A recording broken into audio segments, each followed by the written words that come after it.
Сәлем тыңдарман, сіздермен бүгін әдеттегідей креатив студия. Бүгін біз тағы да мектеп кітапханасы кезекті шығарылымдамыз. Бүгінгі бізге келген қонақтарымды таныстырып өтейін. Мектебіміздің педагог ұйымдастырушысы Нұртай қызы Гүлсезім және де 6-шы сынып оқушысы Берлібек Каусар. Бүгінгі креатив студияға келген көңіл күйлеріңіз қалай? 3-ші тоқсан қалай басталып жатыр? Отыра берейік, айта беріңіз. Көңіл күйіміз өте тамаша.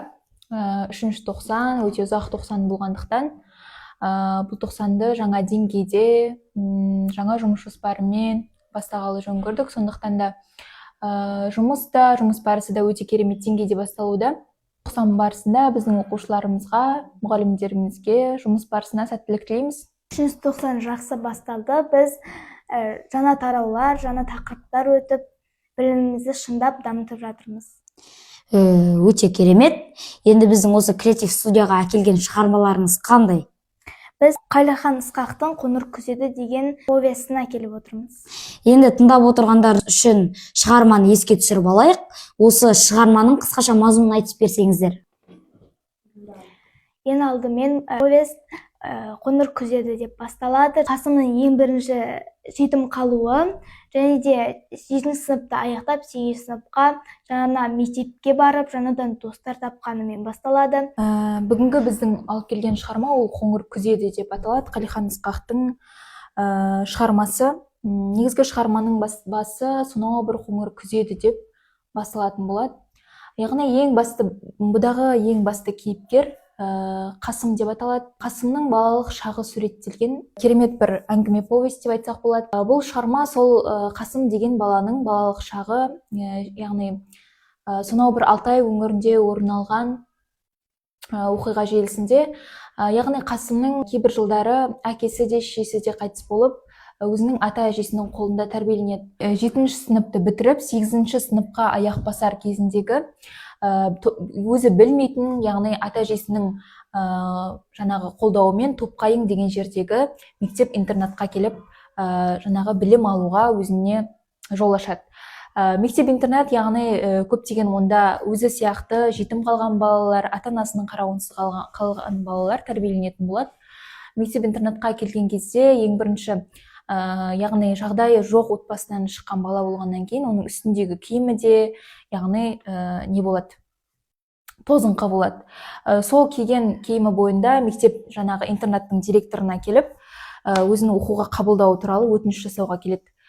Сол келген кездегі баланың осы жерден бастап, осы шығарманың осы жерінен бастап, оның мұғалімдеріне, жаңағы мектеп басшылығына деген өкпе реніштері монолог ретінде суреттеледі.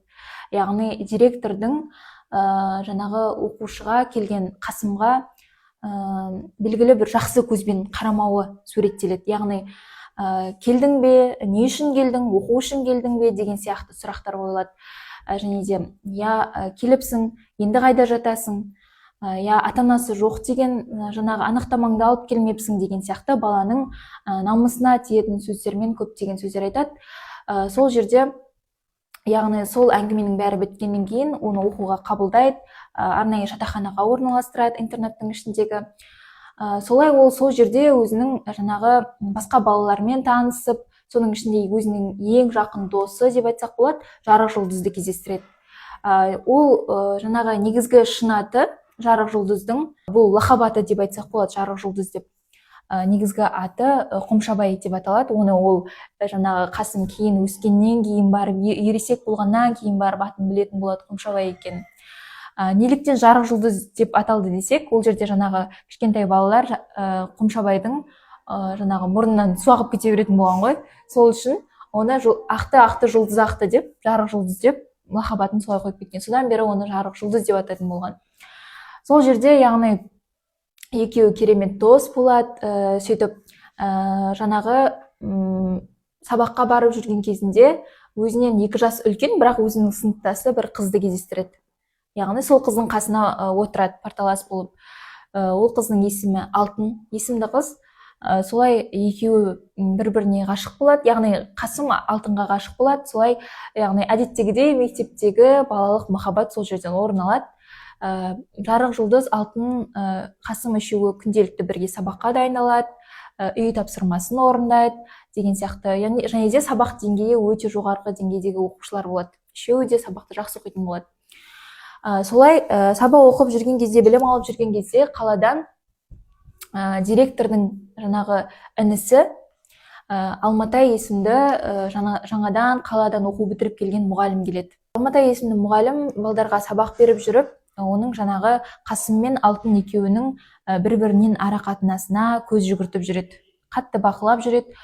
Солай бір күндері Алтын екеуі шөп шабуға барады. Яғни бұл жердегі автордың тиек еткен жері директордың жаңағы балаларды өзінің жаңағы мәртебесін жоғары пайдаланып, өз қызметін асыра пайдаланып, балаларды өзінің үйінің су тасуға және де үйіне шөп шабуға балаларды жұмсайтын болады, жіберетін болады. Солай шөп шабып келе жатқан кезде Алтынға Қасым сезімін білдіреді. Сол күннен кейін Алматай, жаңағы айттым ғой, мұғалімі деп, Алматай сол Алтын деген қызды алып қашып кетеді. Бұл жайтты естіген Қасым өте қатты ашуланады. Жарық жұлдыз екеуі сол мезетте Қасым жарық жұлдыздың да Алтынға ғашық екенін, оның да балалық сезімі бар екенін біледі. Яғни сол жерде Қасым өзінің оқуын бітіріп, жоғарғы оқу орнына, университетке оқуға Алматыға кетіп қалады. Бұл жердегі сюжет осылай бітеді. Соңында Қасымның ересек кезі, жаңа өмірге қадам басуы туралы суреттеледі.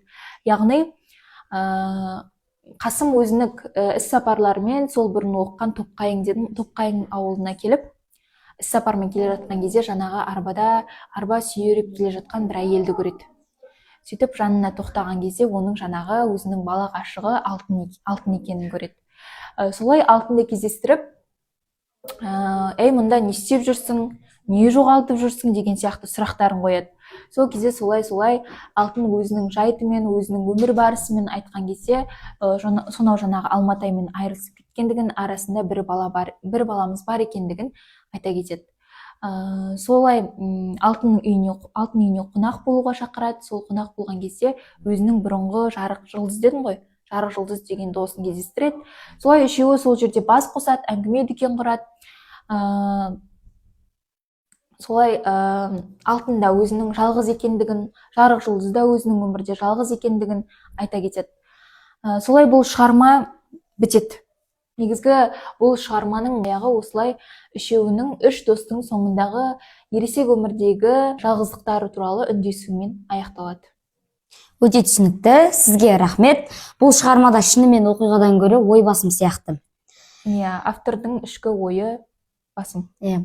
Осы шығарма, кітап осы неге қоңыр күз деп аталған? Повестің аты қоңыр күз еді, себебі бұл жай ғана мезгіл емес, адамның ішкі жан дүниесі, махаббаты деп айтуға болады. Қоңыр күз еді деген тақырып, күз өзі жаңағы махаббатқа, жаңағы ашылмаған бір сырларға толы мезгіл деп айтсам болады. Сізге өте рахмет. Ендігі сұрақ, автор нені ашық айтпады, бірақ оқырман соны сезіп отырды? Автордың ашық айтпаған жері, Алматай мен Алтын, Қасым үшеуі шөп шабуға барған кезде, Алтын белгілі бір себептермен Алматай екеуі сөйлесіп тұрып жылап қалады. Қасым неліктен жылағанын, оның не үшін жылағанын сұрамайды, себебін сұрамайды. Бұл нәрсені автор өте кең ашып айтпады. Менің ойымша ашық айтылмаған нәрсе бұл жерде сол сюжет, сол барыс сияқты. Рахмет. Менің ойымша бұл жерде егерде Қасымның Алтынға сезімі бола тұра, неліктен артынан іздеп бармауы, неліктен соны іздеп барса, мүмкін жаңағы сезімін білдіріп, екеуі қосылып қалар деген ой туындады менде. Рахмет. Енді бұл повестен сізге ең жақын болған кейіпкер кім және неге? Мен үшін ең жақын болған Қасым деп ойлаймын. Себебі бұл жерде Қасымның жаңағы өмірі туралы, балалық шағы туралы айтылып тұрған, Қасымның махаббаты туралы, жаңағы ішкі жан дүниесі, диалогы туралы айтылып тұр. Өте керемет. Өзіңізді мазалаған және де ойландырған сәт болады ғой осы мәтінде. Сол қай жері болды сізде осы мәтінде? Мен үшін мазалаған, ойландырған сұрақ жарық жұлдыз бен алтын бірге болды ма екен соңында. Мен үшін ойландырған сұрақ сол.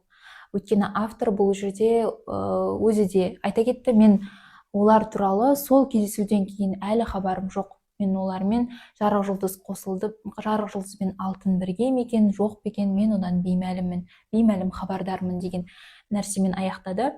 Менде де дәл солай сұрақ, екі жалғыз жан бірге қосылып, екі жарты бір бүтін болды ма екен деген. Ойландырған сәт мені сол. Рахмет. Егер де осы оқиға бүгінгі заманда өтсе, сіз осы мәтін, яғни осы бүгінгі заманда өтіп жатса, не өзгерер еді? Бүгінгі заманда өтсе, әрине бұл жерде өзгеретін мәселе ол Алматайдың алтынды алып қашуы, олардың жас ерекшелігінің сай келмеуі, яғни Алматай бұл жерде 30-дан асқан мұғалім ғой, жасы 30-дан асқан адам, ал алтын 15-16 жас аралығындағы жас бойжеткен. Яғни бұл жерде қазіргі таңдағы біздің заманға сай келетін болсақ, бұл өте бір ауыр қылмыстың бір түрі ғой. Сондықтан да біраз нәрсе өзгерер еді.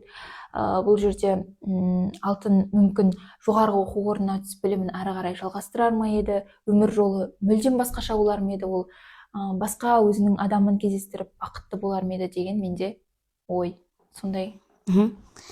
Енді осы кейіпкерге бір ауыз сөз мүмкіндігі берілсе, сіз не айтар едіңіз?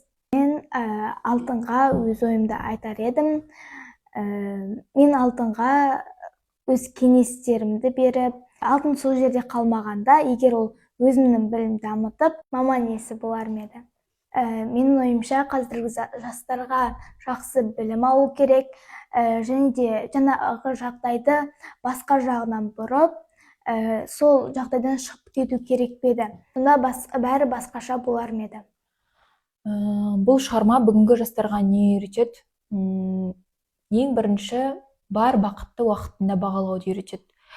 Әр нәрсе өмірде өз уақытымен, өз сарынымен болады. Сол нәрсенің балалық кезімен бақытты болуға тиісті. Сол нәрселерде әр уақытта, әр кезеңде бақытты бағалай білуге үйретеді, ең бастысы. Яғни іштегі сағыныш, іштегі мұң, ол бәрі уақыт өте келе жоғалатын нәрселер. Сондықтан әрдайым бұл шығармада айтатын нәрсе, әрдайым оқу, білім алу керек, әрі қарай даму керек, өсу керек. Сол туралы жастарға үйретеді. Енді біз осы шығарылымды қорытындылай келетін болсақ, сонымен қоңыр күзде жай ғана шығарма емес, ол жай ғана күз туралы емес, адамның ішкі әлемі және де өмірдің өткіншілігі жайлы шығарма екенін түсіндік. Шығарма екенін өзі жай ғана күзет емес, адамның өмірі туралы, ішкі жан дүниесі туралы екенін түсіндік. Айтылған ойлар әңгімемізді жақсы толықтырды деп ойлаймын. Енді тыңдарман, бүгін біз Қалихан Ысқақтың қоңыр күзеді повесіне бірге ой жүгірттік. Назарларыңызға рахмет, қонақтарымызға да үлкен рахмет. Кітап оқудан алыстамаңыздар. Келесі подкастымызда кездескенше сау болыңыздар.